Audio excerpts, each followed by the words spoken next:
Hello everyone, welcome to an episode of Exploring the Arts Around Us. My name is Monica Merrell and I love art in all its forms. Today we're going to have a program about weaving. We're going to meet some of the ladies of the Washington Spinners and Weavers Guild. They're celebrating their 50th anniversary this year. These ladies are a group of women who have an eclectic blend of crafts and talents. And today we're going to talk about weaving. Now, just a little bit of commentary about that. You know, in my opinion, art is anything that's beautiful. People sometimes do it just to be creative. In this case with weaving was actually born out of a necessity. So it's art, but after it was utilitarian. So back in prehistoric times, in the Paleolithic era, they found fabric samples and they believed that weaving started back then. Now that was obviously born out of need. They found fiber and slings and things like that, and people used it for a necessary purpose. In this case, things are made creatively and it's necessary to make the fabric, but it's also a beautiful outcome of a utilitarian need. Now, these ladies are going to show us in step-by-step demonstration of how to begin weaving, different examples of weaving, some of the products that they've made, some of the beautiful creations.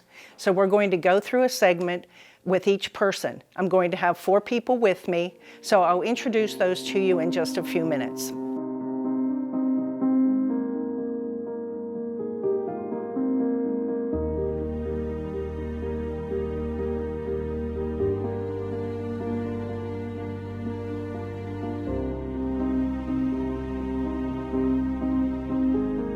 So our first demonstrator is going to be Kathy Plack, and she is going to show us how projects need to be planned. With anything, you have to have a plan. You have to get started, you have to know what your materials you need, and have an idea of what the end result you're hoping to achieve.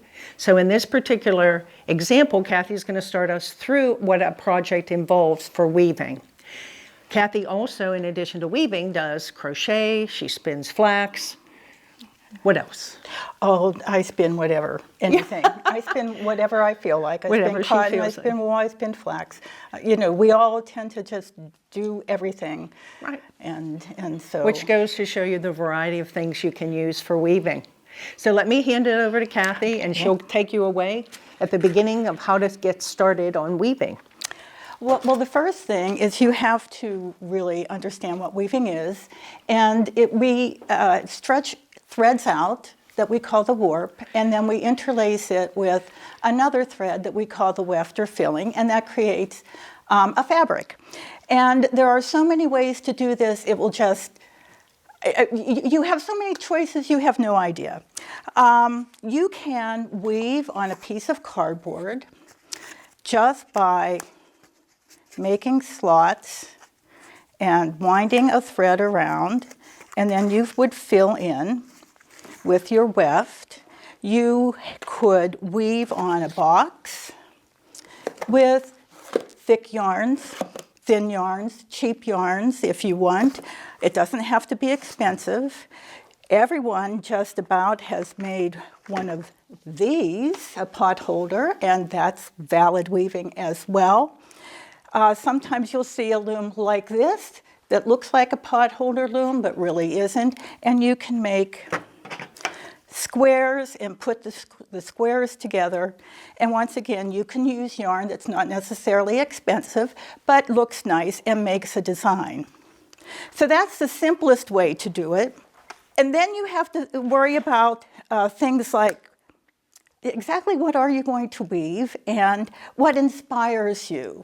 And for most of us, I think color is the best way to become inspired.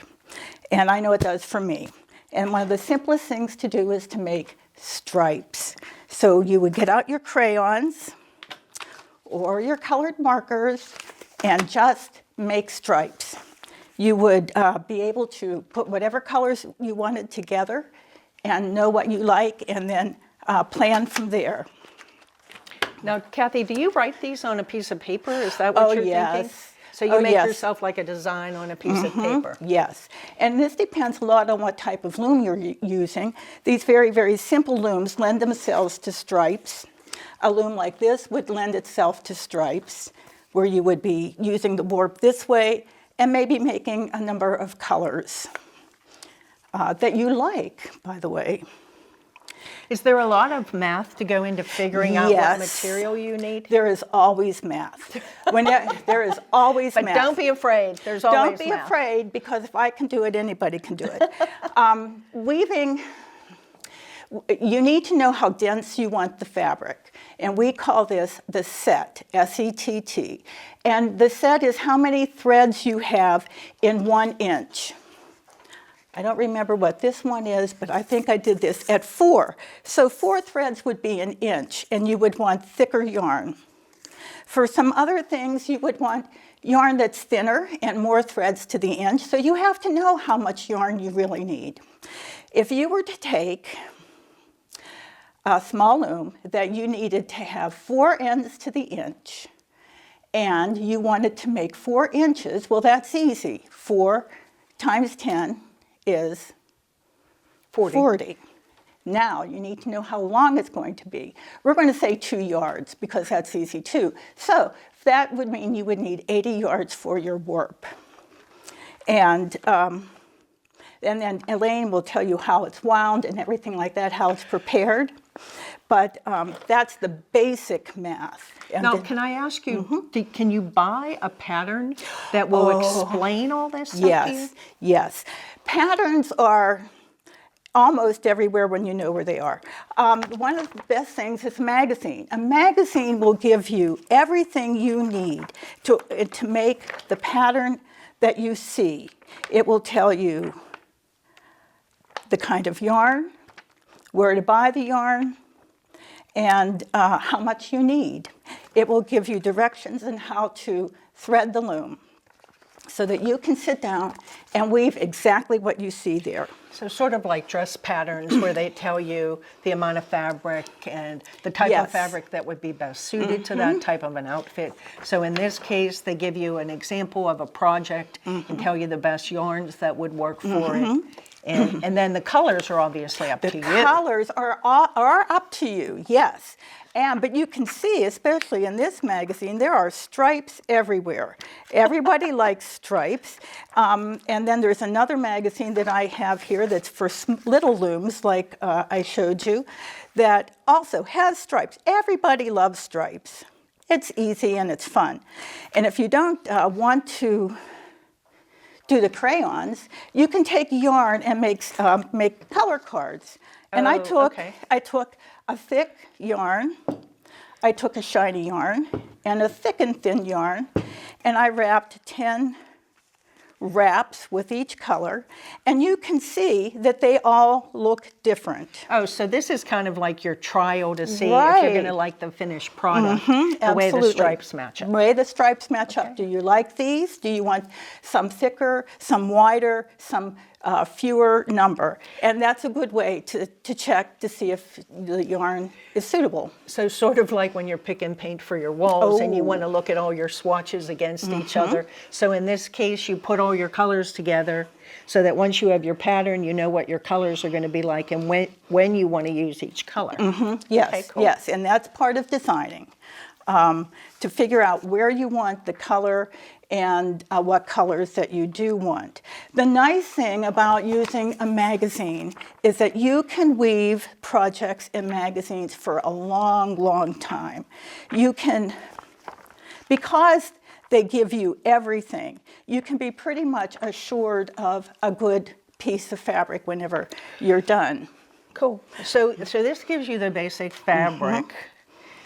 And then when you want to actually make it into something, there's other steps that you would follow. Yes. So you might have to sew them together like you described, these little squares. Little ones, Or you might, if you're making a piece of clothing, I'm sure that gets a little more involved. It does, and I don't make clothing, so I not anymore. But don't worry, we have someone here who does. I like the small flat stuff, actually. And these are portable in some respects, so it's kind of nice. If you want to have something that's a little more portable that you could take with you, then you can use these hand looms. This little one, yes, especially.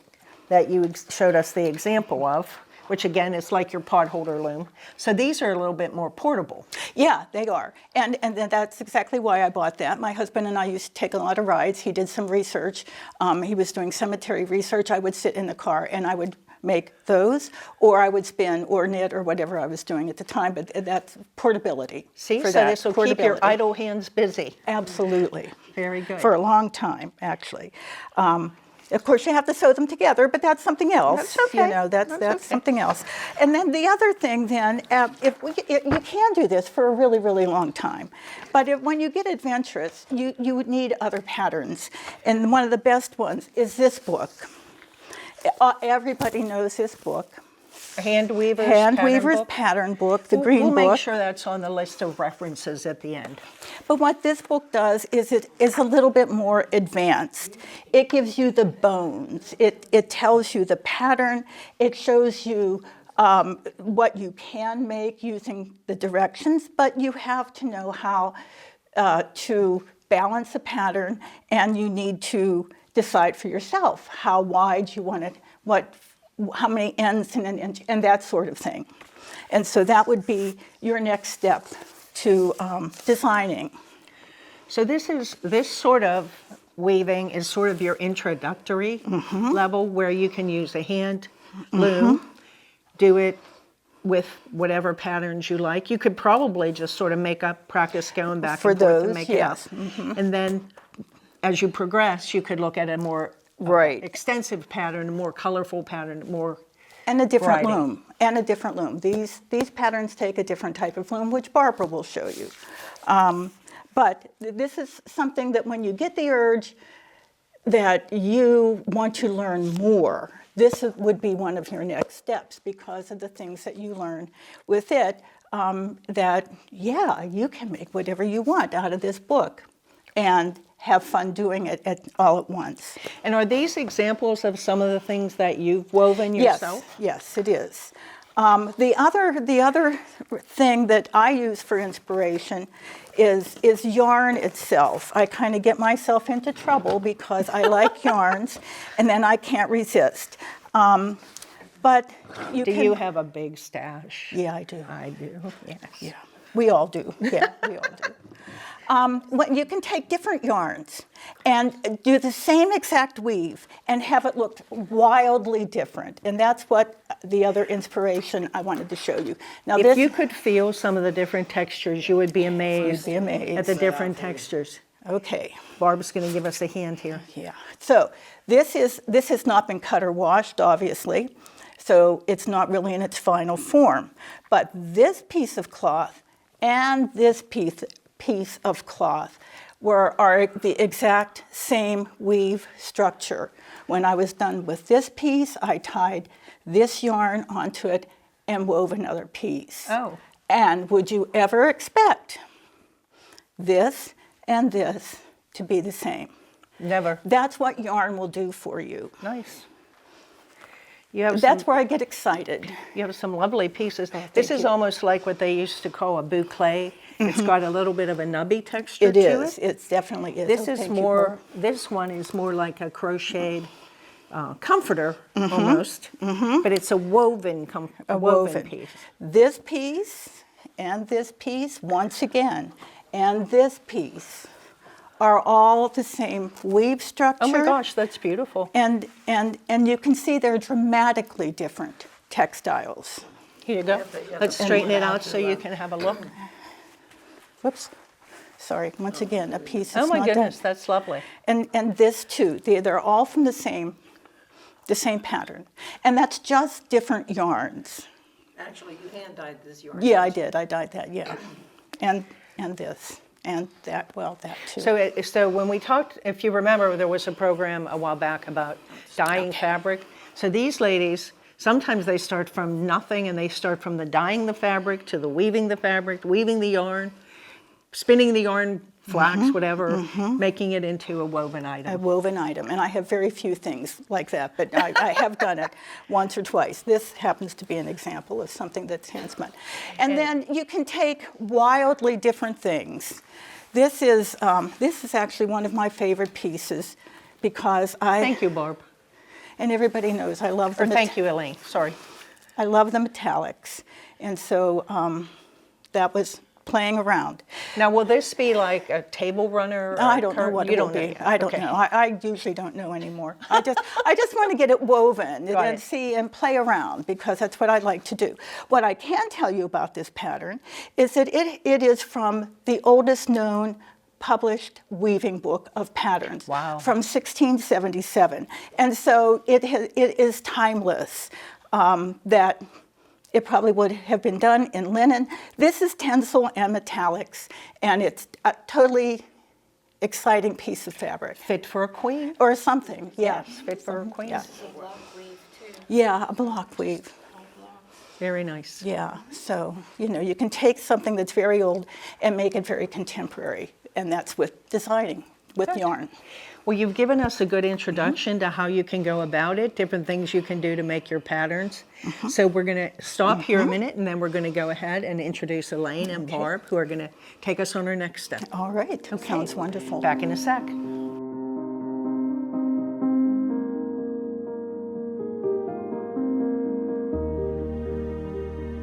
So now our second member of the guild is Elaine Campisi. Elaine does a lot of things. She sews, she weaves, she knits socks. In this particular part of the program, she's going to show us a little bit about setting up a loom, threading, measuring, how to set up the threads.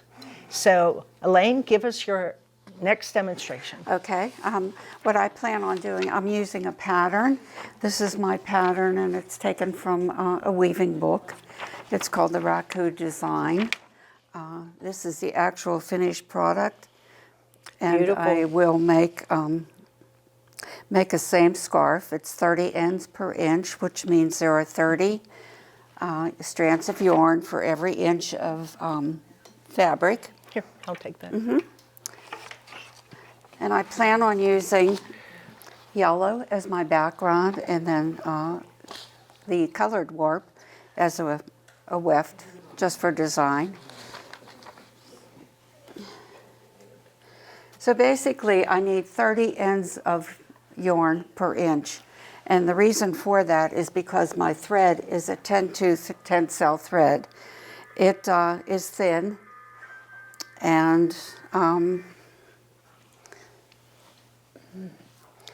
what I will do is I have a guide string here. I'm planning on making a scarf. So it's 3 yards long. This is a little more than 3 yards, which will accommodate the scarf, plus give me a little bit of waste on my loom. So this is 3 yards in length? No, 3 yards. 1, 2, 3. Oh, got it. Actually, it's 4 yards together. Okay. But this way it gives me my scarf length and also something to play with. So I start with the guide wire. And then what I do is I just follow the guide. And this is what the diagram shows you in the example you showed us. This is the actual pattern. Okay. And what I'm doing is getting the threads together so that I can make that. Okay. And what I do is I come up, over, under, and then over this one, under, back, down. And it's just a repetition of the yarn. So it's the same back and forth, back and forth? Back and forth. And then this is what we call a cross. And this keeps the threads separate so that when you are weaving and when you are putting it onto the loom, all the threads are in order. This is called a warping board. A warping board. Warping okay. board. Now, And hold all on, it we got does something. is just gather your threads Okay. so that you can put them onto the loom. Okay. And normally I keep this on a wall. you know, so that it's a lot easier to go back and forth. It doesn't take long at all. This is 30 threads I need. Just going back and forth, back and forth. So the warp is the vertical thread on a loom. Yes, yes. And you're going to take this off of this particular item and put it onto a loom. Yes, Okay. yes. And the cross will be held separate with leaf sticks, which I'll show you a little bit. Okay. That was going to be my question. How do you transfer this onto the loom board, or the loom itself?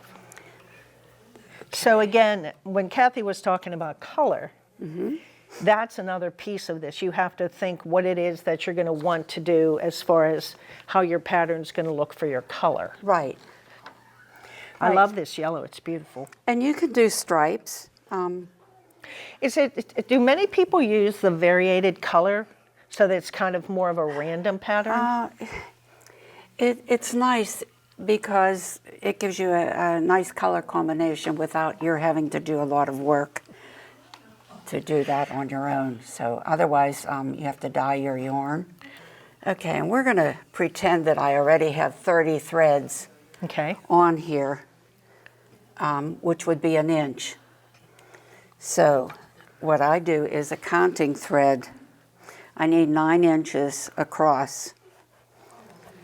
So I use a counting thread, and I'm able to keep it separate. Do you need all of these to connect it in there? No, Oh, okay. no, that's my guide wire. So I only want my threads. Got it. Okay, so, So you make just a little knot, you tie them together and make a little knot. well, yeah. And then for my next 30, what I will do is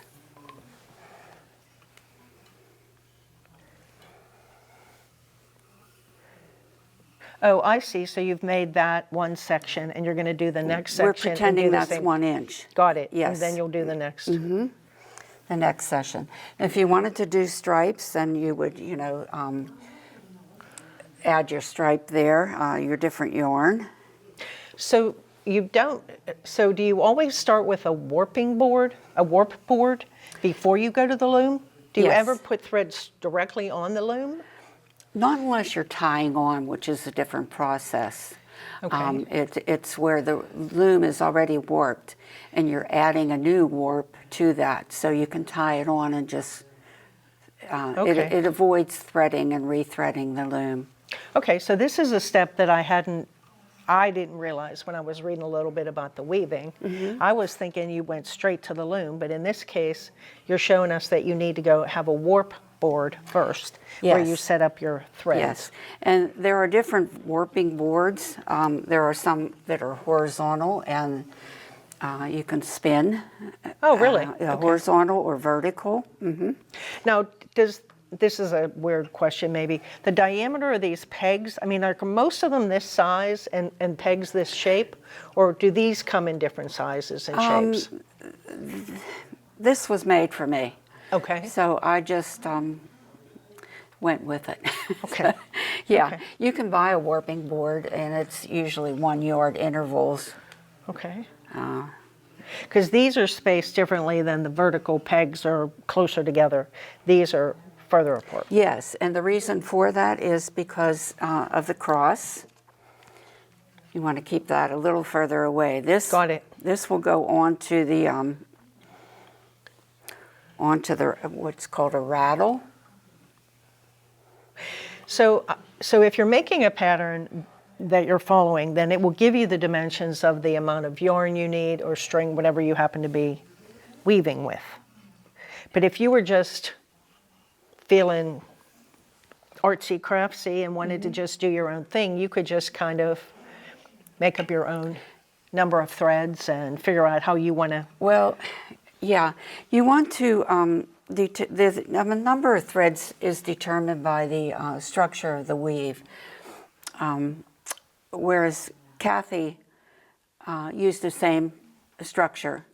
she used different yarn for her weft, which gave it the bounce and the, Okay. you know, the thickness of it. But the size of the yarn is what determines the number of threads that you need into your pattern. Okay. So, and I need 30 per inch. So this is my cross.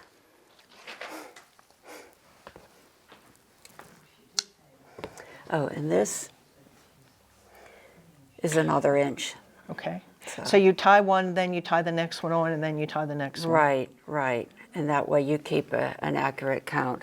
Plus this will help. I'm putting it in a rattle, which is over there. Okay. It separates each inch. So. Okay. And let's see. So is that where we're going next? Yes. Okay. First of all, I tie off the cross. Can you see that? She's tying the different groupings of the thread together so that she'll be able, so that they won't come apart technically, right? So that you can then move the Right. threads that you've tied together. Now what I want to do is take it over to this area, attach it to the rattle, and my least sticks, which maintains the cross. We'll do that. Okay, I do now. That's okay. There we go. Okay. Okay. You look like Rapunzel with all that, getting ready to. Okay, so Spinning we're away. taking this over to this area. See, I thought it would stay in the loops, but it didn't. Well, some people do tie it off, depending on the length of your warp. Okay. You might want to put choke chains on it and keeps it in order, a little bit in order. So what I do is I attach a dowel rod to the very end, and then my least sticks. These are least sticks. They're just pieces of dowel. Now, you can buy all these, like you had said that this was made for you. But you can buy a warp board, you can buy the dowels, You can buy all the. that. Mhm. Okay, Yeah. So I'm separating what I had separated before between the orange and the purple thread. Oh, okay. My least sticks will go in here. And I keep the least sticks together so that I don't lose my warp. good old gum bands. Okay, and then we had this counting thread, Right, and the counting thread just for every inch, 30 threads per inch. got it. So this is called a rattle, and a rattle is just 1 inch spacing. And now I'm ready to take it to the loom, along with the rattle. Oh, you don't have to, because I only Right, have one made. right. Three made, yeah. So you've given us the example of how you get your thread ready to go onto the loom. Yes, And we're going to stop with you, and then we're going to introduce our next guild member, who is Barbara, who is going to then show us, once it's on the loom, right, how we move on from there. right, yes. Okay, another few minutes and we'll be on to the next.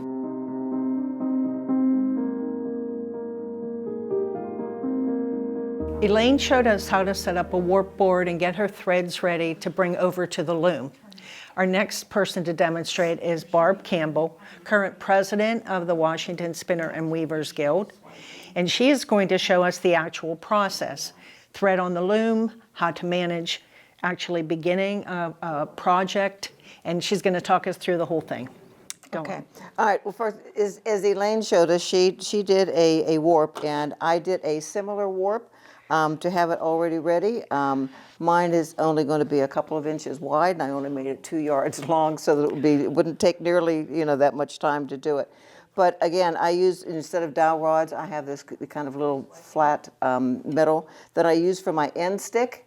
And so, see, the same as Elaine did, I tied off the end loop, and then I am going to cut my little thread that I did there. And what I want to do is then attach it to the back beam. Now this is a regular loom. This is the actual loom.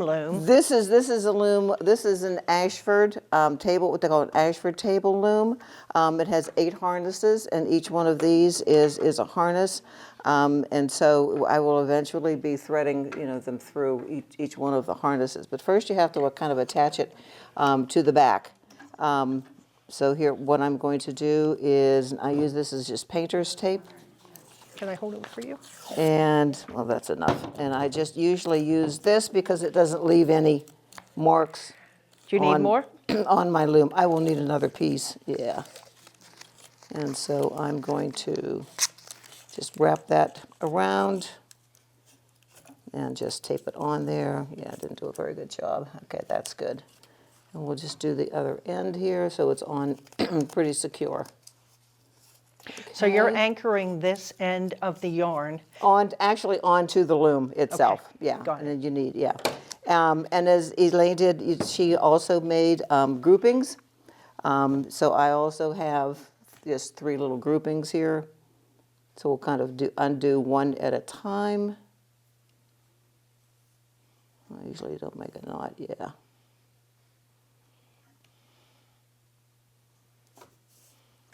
And again, I have my little rattle just attached with rubber bands, again, so it doesn't leave any Oh, I marks see. on the. So this is the piece This that is the she- rattle. This is, yes, Got the it. same type of rattle that Elaine has. So and in theory, you would bring hers over and put it right on top here. Yes, Okay. yes, okay, and see, I'm No, I gonna didn't. get, yeah. I'm just gonna get my, yeah, kind of lined up there. Okay, we're gonna do it, there. And the second one. Okay, one. Wish I tried to use the different colors to show where each goes. Okay. I think. Okay. We'll get that over where it belongs.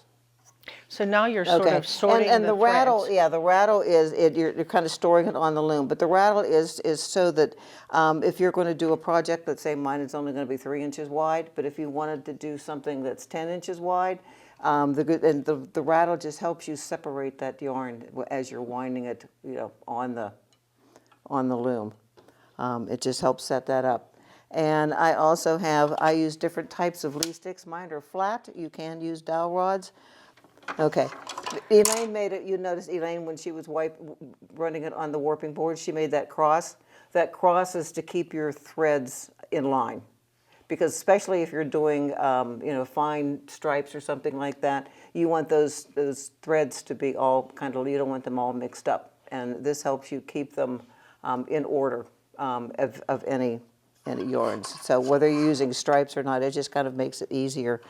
Okay, you're kind of winding it on the back beam. And then what you want to do, I just kind of wound it a little bit. You need paper, but I like to use the brown paper. You can use newspaper, but you also want to wrap it, whoops, Well, you it's need the tape. opposite direction. You want to layer it between your threads so that your threads don't fall down inside each other. Oh, okay. Okay. Otherwise, you've just ruined your tension, and then Okay. you really would not be able to weave a very good product. Okay, and what I need to do is cut the little threads here off my cross.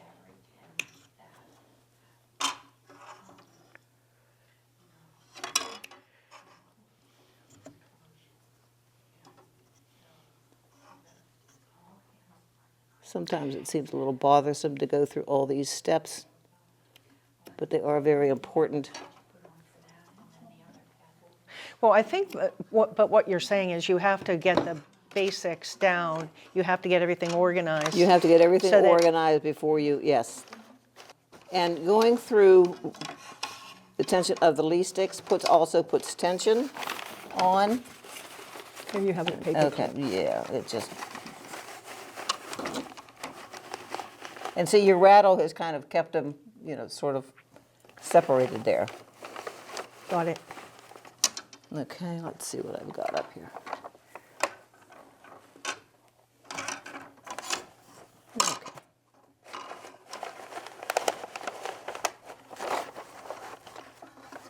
Normally I would tie these down to the loom. But since the warp is so short that I chose not to do that. Okay, you want to wind it on until you have just enough in the front of you to work with, okay? So, we're good here. And then I'm going to cut the loop at the other end. And I usually cut them sideways to make sure that they've all gotten cut. So the next thing you want to do is decide where do you want your threads to go through which heddles. And that comes in part of the original that Kathy talked about in your design. Do you want it to go, and I have a book here that's a little bit more advanced than the one that Kathy showed, and this one is for 8 harnesses, and so the patterns can get a little bit more complicated. But for today, the easiest thing to do is what we call a plain weave, a straight draw, which is, I don't know if you can kind of, see these. And this is what tells me where to put each one of the threads. Okay, this is what we call the draft. This is the treadling, and this is the draft. So I'm just going to do, like, so what we call a So straight what is draw, this? which is just 1, 2, 3, 4, 5, 6, 7, 8. What is this part of the loom called with the metal and the vertical? These are your harnesses. the harnesses. These are the okay. harnesses. Okay. Okay. And this string that you have on them, how did that get there? This is actually came on the, well, no, actually, they came with the loom, and then when I put that, because I had to put the loom together. So Okay. when I put the loom together, I put the textile heddles on. Okay. And that way you can kind of decide how many you want on each Will one. these become part of the material, the fabric? No, Okay. no, no. These are just what you use, and what I'll show, I'm going to lift, and what I usually do Okay, on now this we can see particular it. loom is, first of all, I'm going to move the majority of them out of the way. I tend to put one harness up at a time so I can see it a little better, because, I don't know, maybe with my age and my eyes, all the same colored textiles sort of all run together. So I try to separate the harnesses. So you're gonna move so to I the can see front a of the little bit loom better, now. but this chair is a little bit low, so I think I'll just bend over. Anyway, right in the middle of the harness of the textile string is a little hole. I don't know, you probably can't see it. They won't be able to see that. No, but you there's can a- see that the way they're constructed, there is a hole in the middle. And that's what I'm going to reach through. And now that I've lost my lead sticks, we're just going to grab one thread. I'll be your lead stick here. Okay, oh, that's all right. And I'm going to put it through. Okay. So you threaded a piece of thread through another piece of thread. Basically. Okay. Yes. Now, on most looms, or I could have put, well, this one doesn't come, but on a lot of the floor looms, these are metal. Okay. Okay. And they also have what we call an eye. Mm-hmm. So it's basically, you're threading your yarn through that eye. Okay.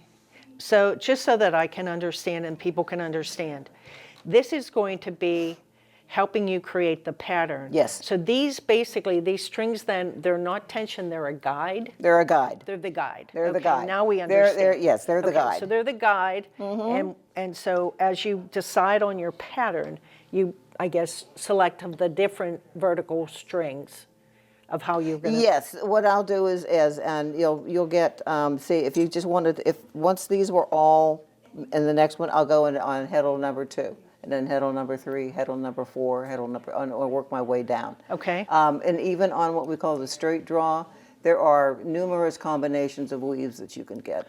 Okay. You can do a twill, you can do a broken twill, you can do a satin weave, and there are just, lots of different options Okay. that you can do. Yeah. So I have to ask, because this seems like this could be a little complicated if I was reading how to do it. Did you learn by watching someone, or did you learn by reading the directions? Or did you A little use- bit of both. Okay. And hit and miss. And, Okay. just probably learning the hard way, Okay, making mistakes. okay.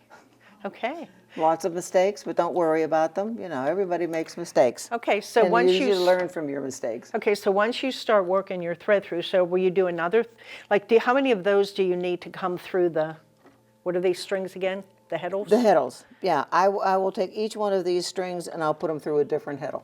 Okay. Okay. And then you know, kind of once you do that, and then your next step is to, and I took this out to make it easier to kind of see, and it really does help if you have a chair that's the right height with it, you know, so that you're sitting there. This is what we call, this is a reed. Okay. Okay, and this is a 12 dent reed, so you'll have 12 ends per inch when you use this. Okay. But you can, if you have a thinner yarn, you can, and if you want 24 ends per inch, you put 2 threads for your dent. Okay, and you just have something. So it depends on the size of your yarn. Yeah. So I will put this back in. Okay. Okay, and then your next step is once you get them all through the heddles, and then you put it through one of the slots in the reed. Okay. Okay, and then you will do the same thing, you know, for each one, and you will put it in the next slot, and then just work your way down. Okay. Okay, and then the next thing you have to do is then eventually, this is your breast beam, your Okay. front beam. This is also, it's also called your cloth beam, because this is where your finished cloth, and then you have to tie your warp. You have to tie this on, and you usually have a grouping, so it makes it a lot easier to tie. And then you've got all these strings, you know, sitting on there, and then you're ready to weave.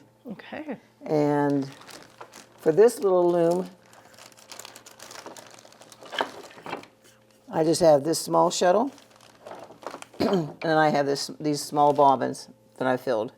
And so you would, you know, slip this in here and string your yarn through, and then you're ready to weave back and forth. And then what this does in your treadles, say if you wanted to do a twill, okay, you would pull up harnesses 1 and 2, Okay. and then lift those back up, and then you would do 2 and 3, and see how they're coming Right. up. You see how Right. those two come These up? go up and down vertically. These go up and down vertically depending on which ones you pull down. Got it. And then you do 3 and 4, and then you can do 1 and 4. It's like playing, actually for use- if playing I'm- the organ, pulling out Well, the stuff. you know, and if I'm using all 8 of them, you're doing, you know, kind of 1 and 2, and 5 and 6. So you have to use 4 of them. Half Now of let's them. go back to this shuttle thing that you were talking about, because once you have your threads, your strings all that way, this item is what goes horizontally. Through. This is your So weft. this creates This your is weft. Yes. And this is, see, and that's a whole different place of where the thread was. So it's separate, Yes. and you'll go back, and then you'll go Yes. this way, Yes. and you'll go right, left, every time right. you change these, Then you make you'll another make a pass. weft thread, Make another pass. Yes. Okay, very Yeah. good. Okay. Yeah, and which I'm sure, you know, kind of Debbie will be able to kind of, you know, sort of show you that. We're going to take a minute, we're going to go to our next presenter, and then we're going to show you a little bit more of the actual process as it's being done.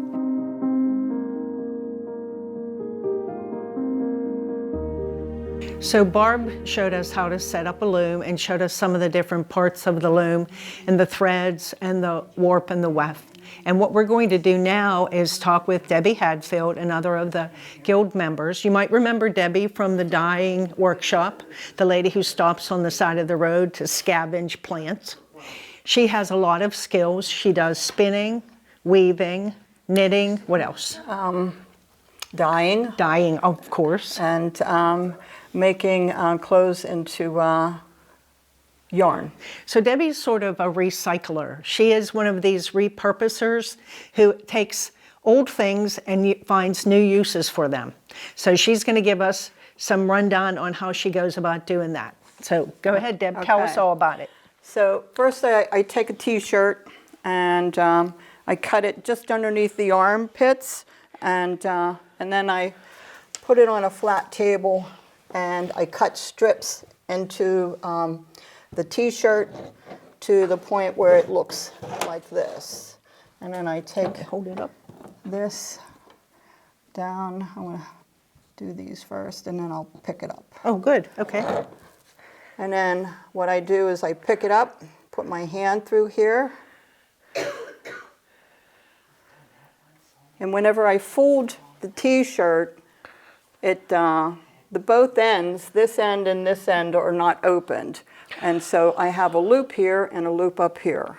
So this is like the body part of the shirt. Correct. So now what I do is I cut the first strand on an angle, and then I continue to cut across.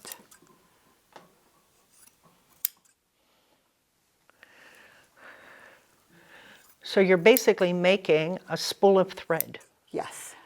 a spool of fabric that we're going to use as thread. So if you were wondering what to do with all those old t-shirts, Yes. Debbie has some ideas for you. And it's great to make rugs, placemats, Pot holders? pot holders. You'd have to sew Maybe. two together. Probably, maybe table runners, Yes. depending. So you can see how much yarn Wow, you get from one holy shirt. mackerel. And then as I would do this, I would pull it taut, and it kind of makes it into a thinner piece of yarn. So you make it into more of a tubular shape. Correct. It's a thinner piece of yarn, so it's going to go into the loom a little better and won't take up so much room. And as you can see on the rigid heddle loom here, which is an Ashford, I have stripes in mine. And I'm a little bit more thoughtful in the colors. I do a value test on the threads that I want to use in the warp to see if they complement each other. And I found on my phone, when you take a picture or you want to take a picture, there's a way you can get the value of your colors.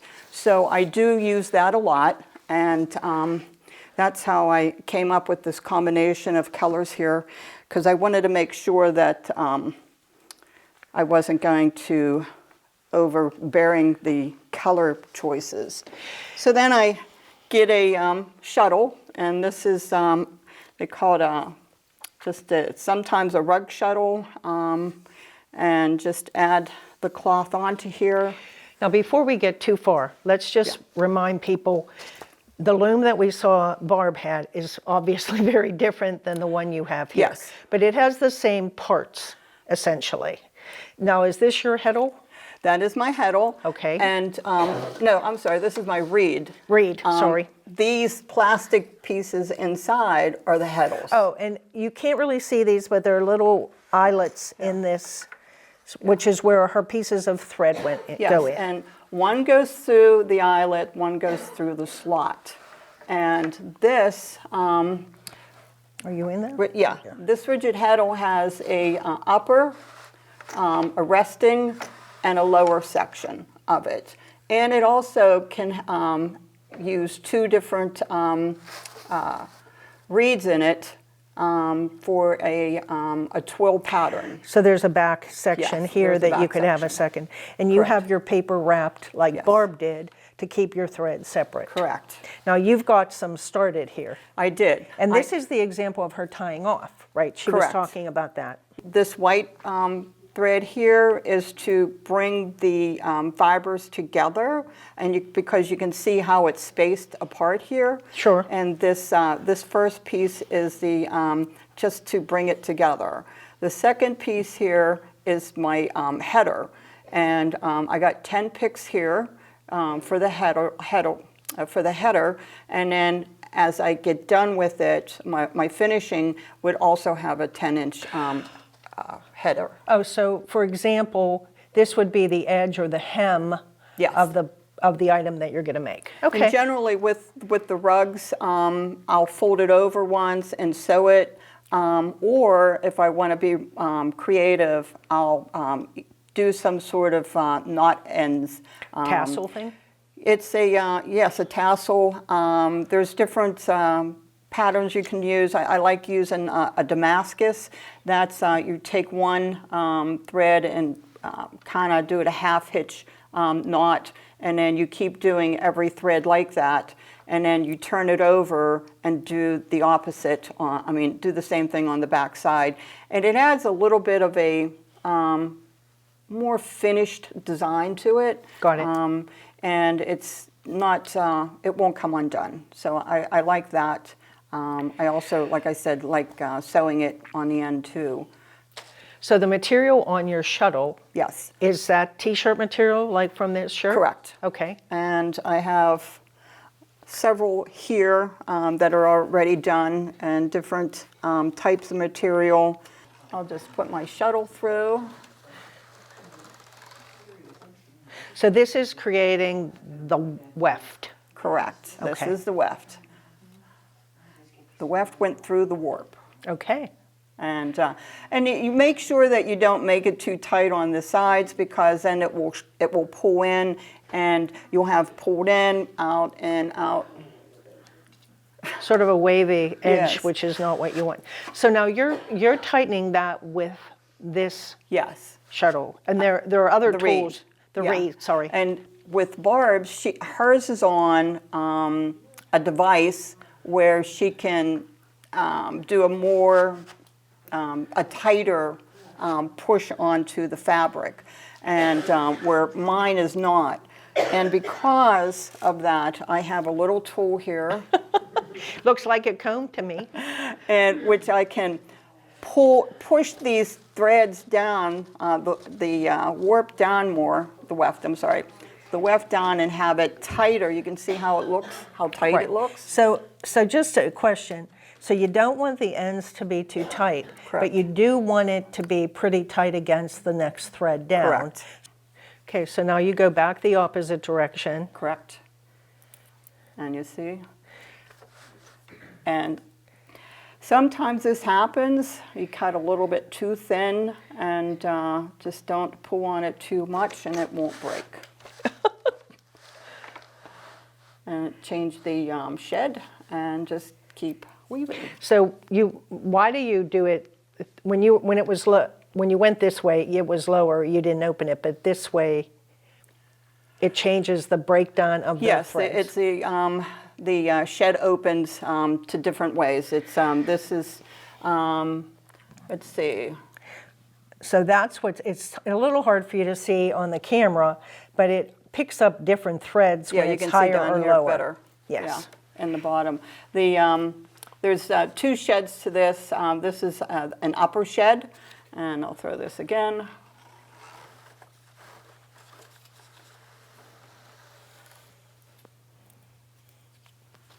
And make sure everything's good.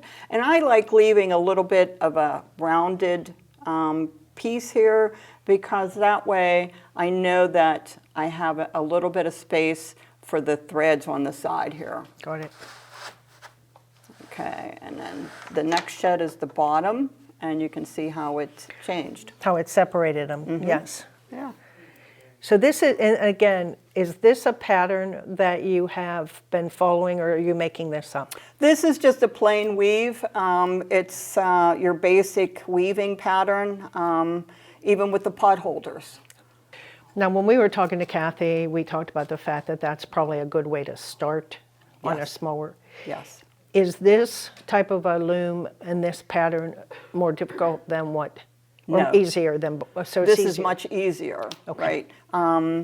And to put the fibers on it, the threads on it, you have a peg that comes with the loom. You put it at, say, the end of the table, and you secure this to the other end of the table, and you actually thread it by tying a thread on and tying the thread on back here, going down to the post, and then coming back, threading it through the reed, and then go back again. You've given us a nice demonstration of how to go about some basic weaving, using some reclaimed fabrics, which is always a good thing nowadays. I think what we'll do is we'll wrap up the program, but I'd like to invite the ladies to come over and we can take a quick look at some of the finished projects.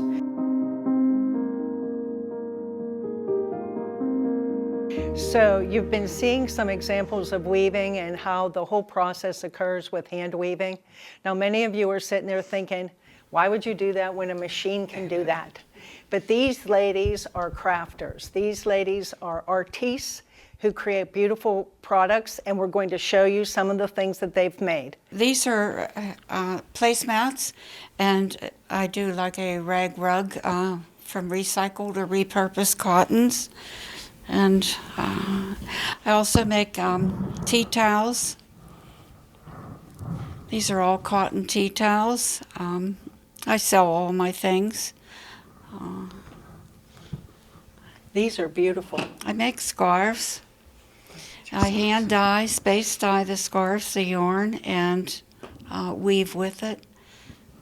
The colors are fabulous. Very beautiful. And this is a purse that was woven in the round. And I also make socks on a machine that's over 100 years old. So these are wool socks. These look very cozy. They are. They are.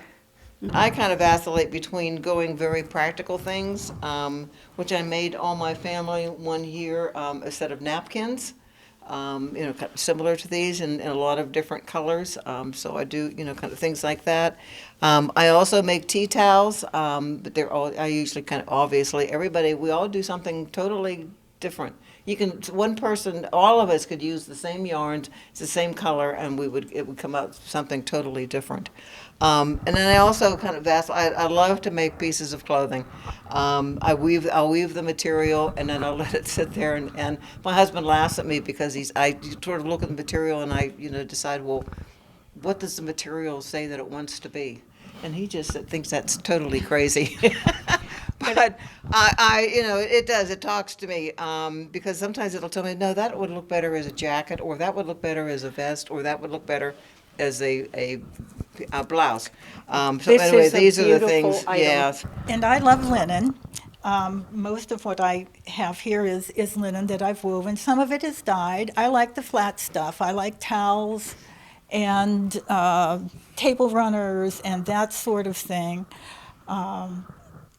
Because they're quick, relatively, and easy, and you can play around a lot. When I started to weave, I thought I was going to weave linen with my hand-spun flax, and then I fell into a vat of color, and I've never come out of it. She hasn't looked back. I haven't looked back, and it's all fine. And then I go off on metallic binges like with this. So really, whatever catches my fancy is what I end up making. And right now I'm very much in a not making a towel phase. I have fabric already woven and I don't know what it's going to be, and it hasn't spoken to me yet. Oh, it'll be But it will, and even if it doesn't get made right away, I've had the joy of weaving it, and that's the important thing, that we all enjoy this very much. We all It's a lot of self-satisfaction, I think, Yeah. that you did it. I wonder what would happen if I do whatever it is, and that's how we find out. We just, we play,